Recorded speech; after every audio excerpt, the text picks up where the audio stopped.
درود دوستان، حالتون چطوره؟ امیدوارم که حال دلتون با وجود پستی بلندی های زندگی خوش باشه. خیلی خوش اومدین مجدداً. ببخشید بابت غیبت طولانی مدت هم، ولی برگشتم. این بار برگشتم که تا تهش باهاتون باشم. پس بدون اینکه وقت رو تلف کنیم، طبق معمول پر انرژی بزنید بریم.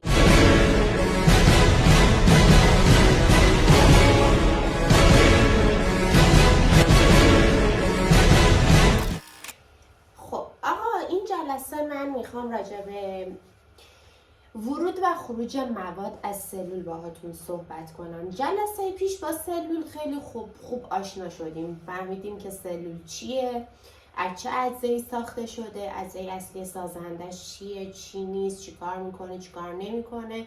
البته اینم بگم بچه‌ها، مثلا میخوایم خیلی تخصصی به ماجرا نگاه کنیم، سلول اصلا یه دنیاییه برای خودش، ولی خب ما داریم بر طبق کتاب درسی پیش میریم. پس من هر آنچه که لازم بود و توی جلسه پیش گفتم بهتون. این جلسه هم هر چیزی که لازمه در خصوص ورود و خروج مواد از سلول بهتون میگم. قول میدم هر چیزی که لازمه رو بهتون بگم، یعنی چیزی از قلم نندازم. خب ورود و خروج مواد از سلول. سلول از قشا ساخته شده بود. قشا از چی ساخته شده بود؟ یه مروری با هم دیگه داشته باشیم. فراوان‌ترین مولکول‌های قشا چی بود؟ فسفولیپیدها. بجز فسفولیپیدها چیا داشتن؟ پروتئین‌ها رو داشتن که پروتئین‌ها دو دسته میشد. دو دسته میشدن. پروتئین‌های سراسری و پروتئین‌های سطحی. علاوه بر اون دیگه چی داشتیم؟ توی سلولای جانوری کلسترول داشتیم، توی سلولای گیاهی کلسترول نداشتیم. و دیگه چی داشتیم؟ کربوهیدرات داشتیم. کربوهیدرات های منشعب داشتیم که یه سریاشون به فسفولیپیدها متصل شده بود، یه سریاشون به پروتئین های، حالا میخواست سطحی باشه میخواست سراسری باشه، متصل شده بود. و دیگه چی داشتیم؟ کلسترول، فسفولیپید، پروتئین، کربوهیدرات حواستون باشه ها، نگه بدون شاخه. کربوهیدرات ها منشعب بودن و به تمام فسفولیپیدها و تمام پروتئین ها متصل نبودن. شکل رو قشنگ بیارید توی ذهنتون، چشماتون رو ببندین. هر وقت خواستین یه چیزی رو مطالعه کنین که تصویریه و همونطور که سری پیش گفتم، چون شکل محور شده، شکل‌ها رو چیکار کنین؟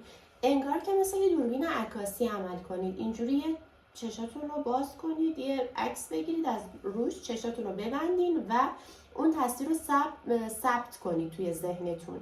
حالا جلوتر انشالله توی 11 میخونیم که این مغز ما یه بخشی داره به نام هیپوکامپ که این هیپوکامپ کمک میکنه که این حافظه کوتاه مدت تبدیل به حافظه بلند مدت شه. یعنی اگر شما چندین بار از این صفحه عکس بگیرین، امکان نداره این هیپوکامپ شما، در واقع این هیپوکامپ شما بعد از چندین بار عکس برداری از حافظه کوتاه مدت میفرستدش حافظه بلند مدت و امکان نداره که از دستتون در بره نکته ای از شکل. اوکی؟ خب بریم ادامه ماجرا. آقا یه سلول به هر حال به یه سری مواد احتیاج داره و یه سری مواد هم احتیاج نداره. خب یه سری مواد احتیاج داره، پس باید داخل سلول بشن، یعنی به سلول ورود کنن. یه سری مواد هم باید از سلول خارج بشن. حالا چطوری؟ بریم ببینیم چطوری. قبل از اینکه من چطوری ماجرا رو بگم، میخوام راجع به یه مفهومی باهاتون صحبت کنم به اسم انتشار. انتشار چیه؟ آقا انتشار یعنی مواد یا مولکول‌ها از جایی که تراکمشون بیشتره برن به جایی که تراکمشون کمتره، بر اساس شیب غلظت. به این پدیده میگن انتشار. خب پس چی شد؟ یک بار دیگه با هم مرور میکنیم. مولکول‌ها و مواد به صورت ذاتی تمایل دارن، ذاتی ها، خب طبق انرژی جنبشی که دارن تمایل دارن از جایی که تراکمشون بیشتره. بچه‌ها این یه ویژگی کاملا ذاتیه. مولکول ها و مواد از جایی که غلظتشون بیشتره، تراکمشون بیشتره، برن به جایی که تراکمشون کمتره. پس علت انتشار میشه چی؟ اختلاف غلظت. حالا این انتشار تا کجا پیش میره؟ تا جایی پیش میره که غلظت در دو طرف برابر بشه. یعنی شما اگه اینجا رو، این وسط یه محیط در نظر بگیرین، این سمت رو یه محیط پرتراکم در نظر بگیرین، این سمت رو یه محیط کمتراکم در نظر بگیرین. یعنی این انتشار انقدر ادامه پیدا میکنه، انقدر مواد انتقال پیدا میکنن تا نتیجه انتشار چی میشه بچه ها؟ نتیجه انتشار میشه برابر شدن غلظت یا همون تعداد مقدار مولکول ها و مواد در دو سمت محیط. خب حالا بریم سراغ سلول. ببینیم که این سلول ما همونطور که گفتیم یه سری مواد میخواد و یه سری مواد رو میخواد خارج کنه. چطور این کار رو انجام میده؟ اولین روش انتقال که میخوام راجبش باهاتون صحبت کنم خیلی ساده است. بهش میگن انتشار ساده. یعنی عبور مواد، حالا چه میخواد از درون سلول به بیرون باشه، چه میخواد از بیرون به درون باشه، بهش میگن انتشار ساده که مخصوص مولکول های کوچیکه، مثل اکسیژن، مثل دیوکسید کربن، مثل اوره. اینا مولکول هایی که میتونن عبور کنن، به علاوه مولکول هایی که میتونن در چربی حل بشن. چرا؟ چون میدونید که اصلا بخوایم اینجوری در نظر بگیریم ماهیت اصلی قشا چربیه دیگه. به خاطر همین مولکول های چربی هم به واسطه حل شدن میتونن عبور کنن. خب طی انتشار ساده در سلول مواد از جایی که مواد و مولکول ها ببخشید مثل همین اکسیژن رو در نظر بگیریم. فرض کنیم اکسیژن میخواد حالا یا داخل بشه یا خارج بشه، دیوکسید کربن میخواد داخل بشه یا خارج بشه. اینا مثاله.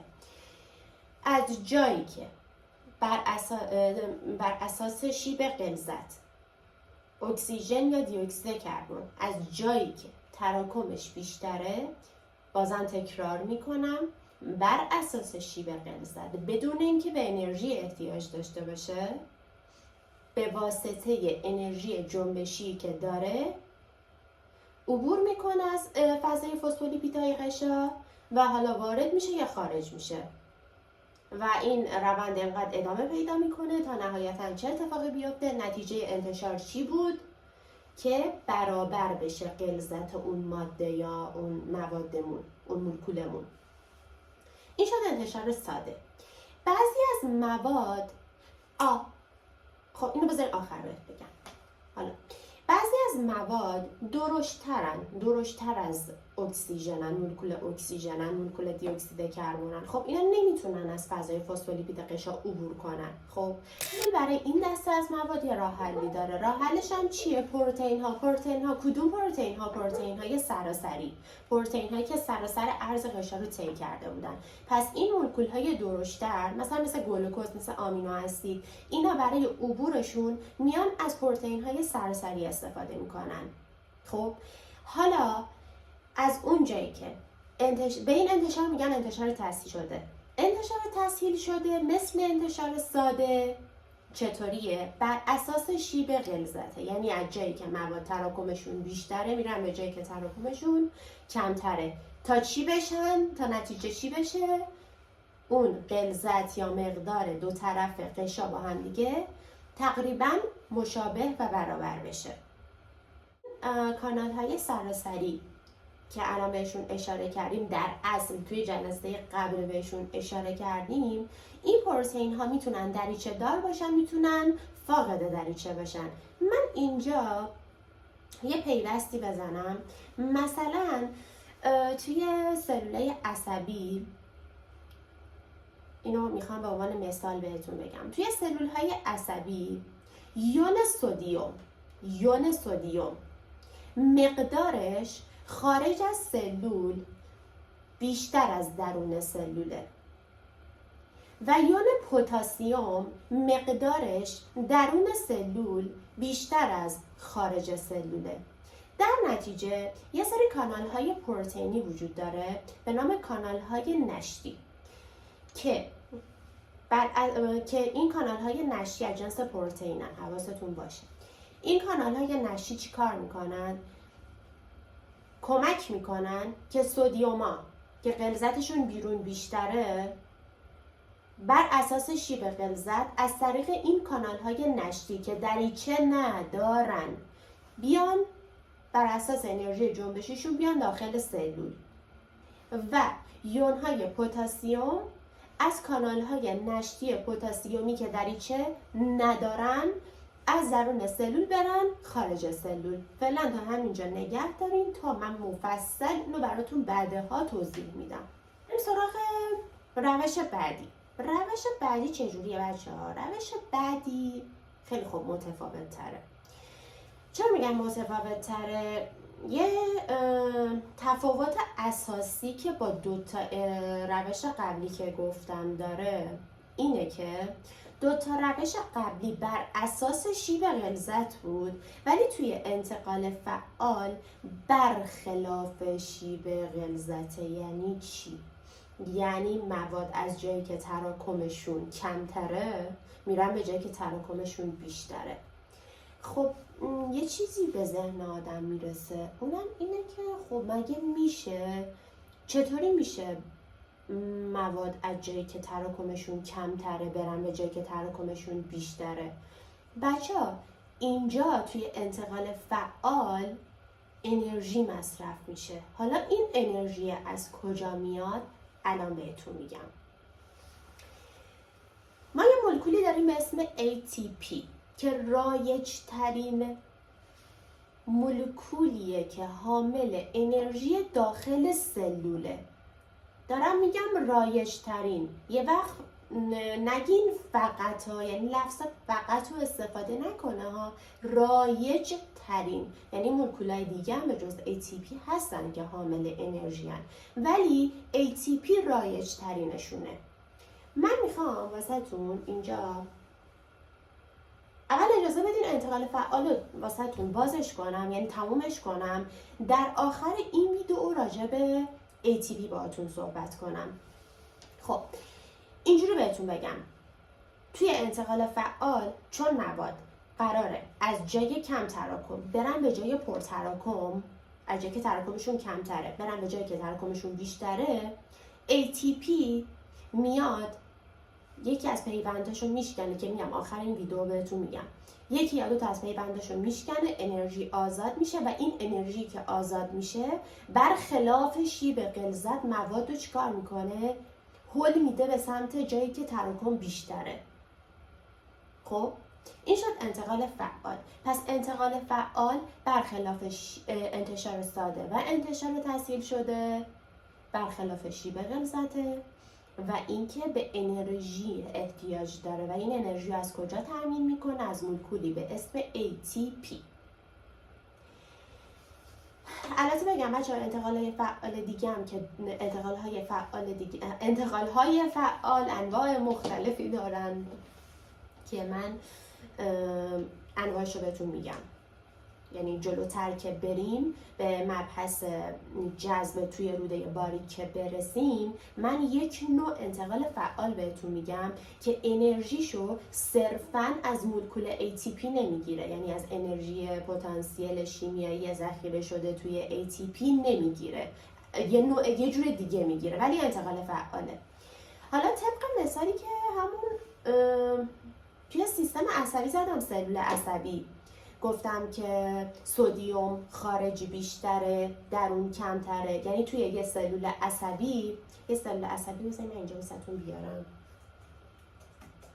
این سلول عصبی. خب بچه توی این سلول عصبی همونجور که شما دارین میبینین سدیم بیشتر از پتاسیمه. سدیم بیرون از درون سلول بیشتره و پتاسیم درون سلول از بیرون سلول بیشتره. و همونطور که میبینین سدیم ها تمایل دارن وارد سلول بشن و پتاسیم ها تمایل دارن از طریق کانال های نشتی بدون دریچه که حالا جلوتر میخونید بهش میگن کانال. برای پتاسیوم بهش میگن کانال های نشتی پتاسیومی، برای سدیم ها میگن کانال های نشتی سدیومی که همونطور که دارین میبینین واسه خودشون میرن و میان طبق شیب غلظت. اگه قرار باشه این روند همینطوری ادامه پیدا کنه، سلول عصبی اصلا کارایی نداره. برای اینکه سلول عصبی کارایی داشته باشه، این شکل رو نگاه کنین. این شکل رو نگاه کنین بچه‌ها. تو این شکل میبینید یه پمپی داریم ما میبینیم. این پمپ به اصطلاح بهش میگیم پمپ، ولی هم ماهیت چیو داره؟ ماهیت پروتئینی داره، همون انگار پروتئین سراسریه. ولی میاد چیکار میکنه؟ میاد ATP مصرف میکنه و سدیوما رو که همینجوری سرشون انداخته بودن داشتن میومدن داخل از طریق کانال های نشتی سدیومی، میاد این سدیم میگه چه خبرتونه؟ خیلی خوشانتون همجوری را بازه دارین میایین داخل، در صورتی که دارین چیکار میکنین؟ عمل کرده من سلول رو میبرین زیر سوال. این پروتئینه که نقش پمپ کنندگی ایجاد میکنه، میاد سدیوما رو ATP مصرف میکنه، میاد این سدیوما رو پرت میکنه بیرون، پتاسیوما رو پرت میکنه داخل، انرژی مصرف میکنه. انرژیشو از کجا میاره؟ از ATP.